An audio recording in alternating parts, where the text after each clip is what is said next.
եւ Արցախի հանրապետության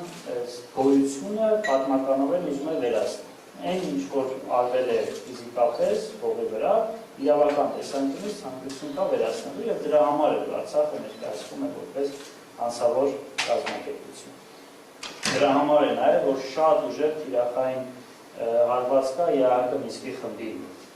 գործունեությանը, որովհետեւ ՄԱԿ-ի անվտանգության խորհրդի բանաձևերի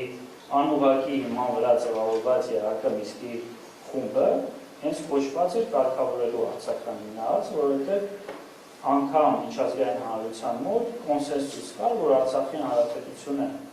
ոչ միայն օրենքի խախտմամբ ձևավորված կազմակերպություն է, այլ նաև ինքնորոշման իրավունքի հիման վրա ձևավորված կազմակերպություն է։ Որտեղ միջազգային պրակտիկայում, եթե որևէ մի ժողովուրդ ինքը իրեն հռչակում է անկախ, արտաքին ինքնորոշման իրավունքի է դիմում, եւ դա միջազգային հանրության կողմից ընկալելի չէ, ՄԱԿ-ի անվտանգության խորհուրդը բանաձև է ընդունում, ասելով, որ այս ձևավորված կազմակերպությունը չի համապատասխանում միջազգային իրավունքին եւ մենք ոչ ենք անում չճանաչել այս կազմակերպությունը որպես միջազգային իրավունքի սուբյեկտ։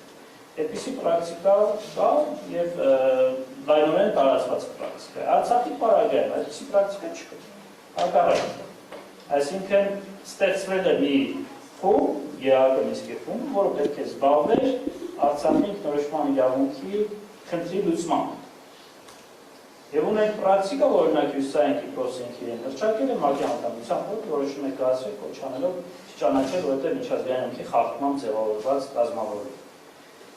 Բնականաբար, սա Ադրբեջանը գիտի եւ ամեն կերպ ուզում է ստանալ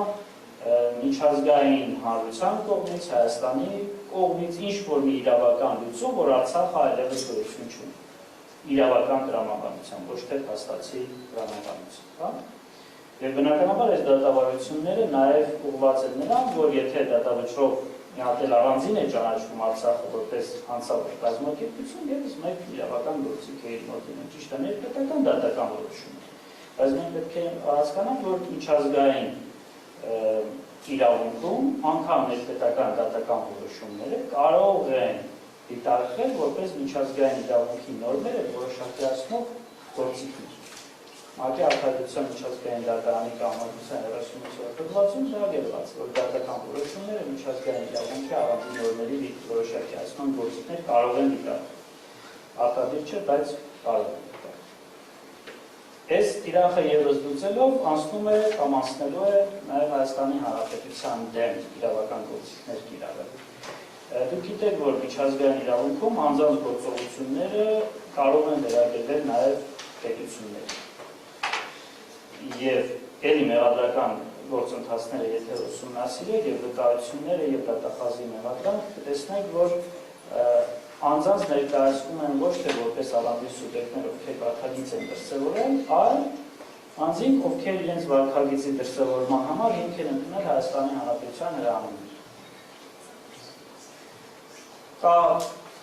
միջազգային իրավունքում պետությունների պատասխանատվության հոդվածներ, դա կոնվենցիա է, որը դեռևս ուժի մեջ չի մտել, որտեղ բավականության պետությունները չեն ստորագրել, չեն ավելացրել, բայց դրա դրույթներից շատերը սովորական իրավունքի ուժով գործում են։